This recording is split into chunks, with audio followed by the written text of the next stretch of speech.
8। रात के 10:30 हो गए थे। मोनू को रोता देख अथर चौंक गया। वो पीछे से हटकर आगे आ गया और मोनू को गले लगाकर दिलासा देने लगा। मोनू, रोना, चुप हो जा। I am sorry, I am truly sorry. मैं कभी ऐसा बिहेव नहीं करूंगा। चुप हो जा यार। हट जा तू भी। सारे मैनू छड़ देंदे ने, तू भी छड़ दे। अरे पगली, तो क्या कह रही है? मुझे कुछ समझ में नहीं आ रहा। पहले रो ले फिर बोल ले, या पॉज लेके पहले बोल ले फिर रोना प्ले कर ले। मोनू रोते रोते हल्की सी हंसी और अथर्व के हाथ पर एक जोरदार घूंसा मारा। चुप हो जा तू, कॉमेडी ना कर। जब छोटी थी तो सब लड़की लड़की कह के चिढ़ाते थे। मेरा दिल करता था लिपस्टिक लगाने का, चूड़ियां सजान दा। सारे मैनू चिढ़ांगे ये सोच के मैं दिल ची रो लैंदी सीगी। फिर अब डिफेक्टिव पीस समझ के मेरा ऑपरेशन हो गया। अब सारे मुंडे मुंडे कह के चिढ़ान लगे। सॉरी यार, मैं हर्ट नहीं करना चाहता था। ओए मुंडा है या कुड़ी, इसकी परवाह इतनी है पर अंदर इंसान की है वो समझना ही नहीं चाहता कोई। बस बायोलॉजी में उलझे हो सारे बैंचोद। अथर ने फिर जोर से उसे हक किया तो मोनू का टॉवल खुल गया।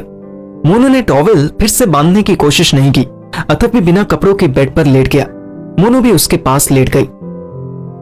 ओ कोई पूछो तो मैनू क्या चंगा लगता है क्या नहीं, पर ना जी, छेद से मतलब है, छेद पूरा होना चाहिए।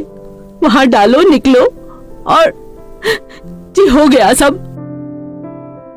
नहीं यार, वो बात नहीं। रहने दे तू, मैंने इससे भी एडजस्ट कर लिया कि लो जी, छेद के बहाने ही आ जाओ, कोई बात तो करो। पर ना, फिर पैसे देने की ट्राई की। मुझे लगा कि तुझे पैसे की बहुत नीड है, चल मेरे से ले जा। पर आ तो सही, सुन तो सही, देख तो सही मेरी बॉडी को क्या हुआ है, क्या क्या सहना पड़ा मुझे इसके लिए। अथर ने बेड पर पड़े पड़े पैसे वापस मोनू को दे दिए। मोनू ने पैसे की तरफ हाथ भी नहीं लगाया।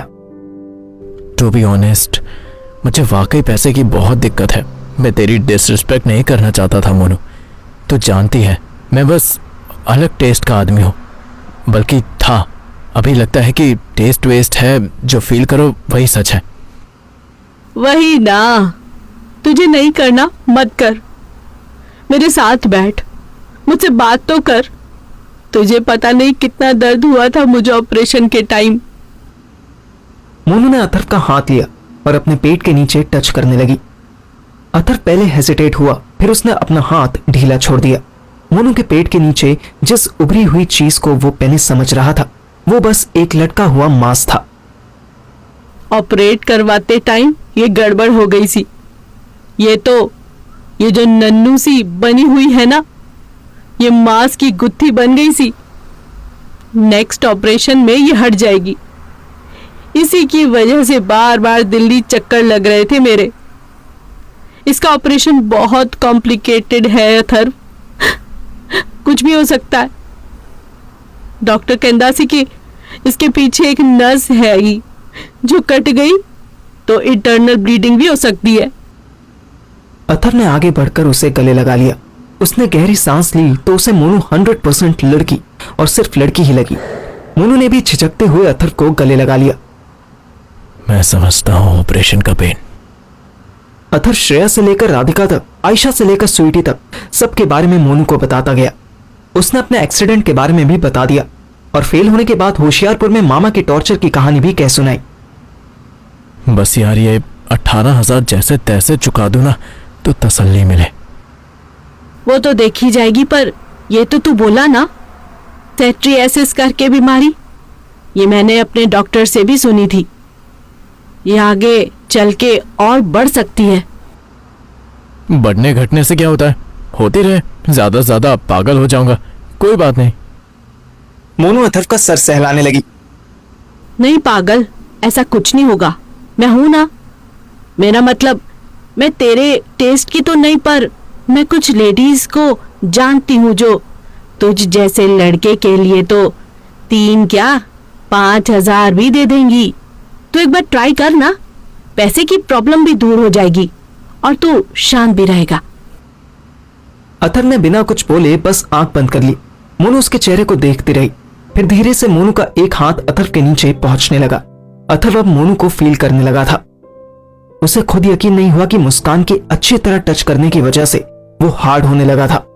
इसके बाद अथर्व और मोनू ने ऐसे होंठ से होंठ मिलाए कि फिर छोड़े ही नहीं। अथर्व को इतना मजा आयशा के साथ भी नहीं आया था जितना मोनू के साथ आने लगा।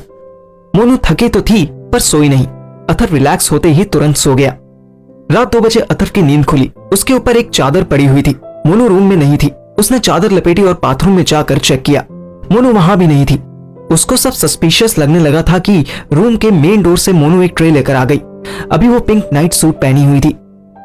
मैनू पता सी तू उठ जाएगा, ले थोड़ा खा ले। अथर्व ने देखा कि ट्रे में एक मैगी बॉल और एक ग्लास चाय थी। गिलास भर के चाय? हाँ, वो हम दोनों पिएंगे ना। कोई उठ जाता और 2 बाउल या 2 ग्लास रूम में जाते देखता तो प्रॉब्लम हो जाती, इसीलिए। अथर्व ने सबसे पहले मैगी पर अटैक किया, फिर चाय का घूंट भरा। कैसी लगी तुझे? सच बताऊं, अमेजिंग। ऐसा एक्सपीरियंस पहले कभी नहीं था। तू ऑसम है यार।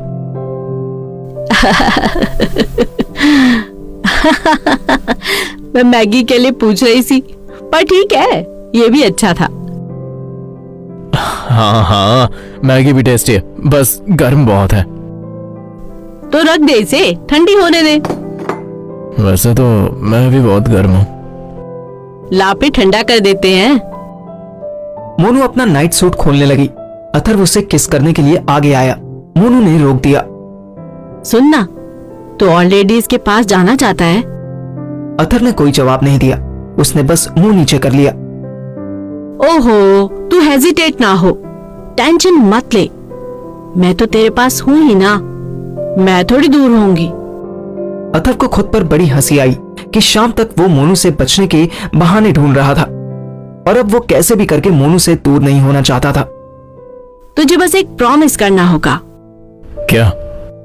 तू उनके साथ कॉन्डम के साथ ही करेगा और मेरे साथ तुझे ऐसे ही डायरेक्ट करना होगा। प्रॉमिस कर कि कभी चीटिंग नहीं करेगा।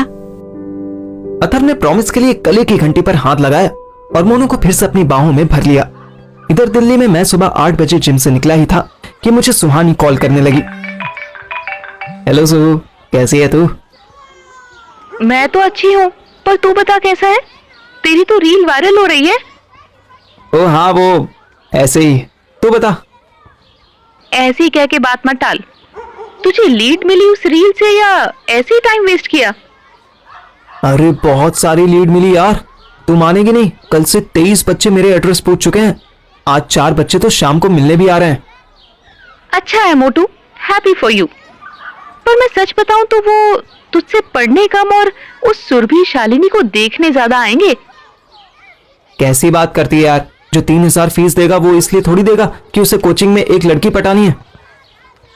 मोटू, तू समझ क्यों नहीं रहा? ऐसे होते हैं लड़के, वो लड़कियों के पीछे घूमने में 3,000 क्या 3 लाख भी लगा देते हैं। एक एग्जाम्पल तो तेरे दोस्त का ही है, रिमेम्बर? बात तो ये सही कह रही थी, पर मैं अभी हवा में उड़ने की तैयारी कर रहा था। इस टाइम कोचिंग से जैसे भी पैसे आ जाए, बस आ जाए, मैं यही चाहता था। तू टेंशन मत ले जान, मैं मैनेज कर लूंगा।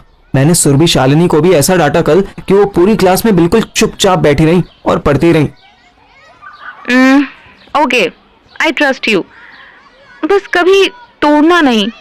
मैं कॉलेज के लिए रेडी होती हूँ। बाय मोटू। Bye love. मेरे लव के बाद वाले यू को सुने बिना ही सुहानी ने फोन काट दिया। मैं इसके बाद समोसे खाना चाहता था, पर सुहानी के फोन रखते ही सुरभि ने कॉल कर दिया। Hello sir, good morning. कैसे हैं आप? बताऊंगा एक दिन, अभी तुम बताओ क्या काम है?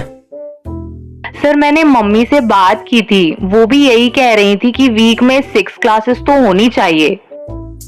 नहीं गुड़िया, ये तो पॉसिबल नहीं है। आप कहो तो मैं फीस रिफंड कर सकता हूँ। ओ सर, आपके मुंह से गुड़िया कितना प्यारा लगा। अभी काम की बात कर ले गुड़िया। हाँ सर, सॉरी सर, वही बता रही हूँ। तो मम्मी कह रही हैं कि आप डबल फीस ले लो पर 6 डेज पढ़ाओ। मतलब ये कि हम 3000 की जगह आपको 6000 दे देंगे, नो इशू। मेरे मन में इतना बड़ा लड्डू फूटा कि पूरा जिम मिलके भी उसके कैलोरीज बर्न ना कर पाता। मैंने तुरंत हाँ कर दी। आज के शाम 4 नए स्टूडेंट्स ट्रायल क्लास लेने आए थे। साथ में सुरभि और शालिनी भी पढ़ने आई थी। एक बार फिर उन्होंने बिन मांगे ही मुझे अपनी डबल फीस दे दी थी। अब अकेली सुरभि शालिनी मुझे 12,000 रुपए दे रही थी। इतना पैसा फिलहाल मुझे करप्ट करने के लिए बहुत था। तृप्ति भी आई हुई थी। आज मैं मैथ्स की एक बड़ी प्यारी इक्वेशन बताऊंगा। मैं बच्चों को पढ़ाने लगा और तृप्ति मेरी वीडियो बनाने लगी। इसी बीच सुनीता आंटी बिना कुछ बोले आई और एक कप चाय रखकर चली गई।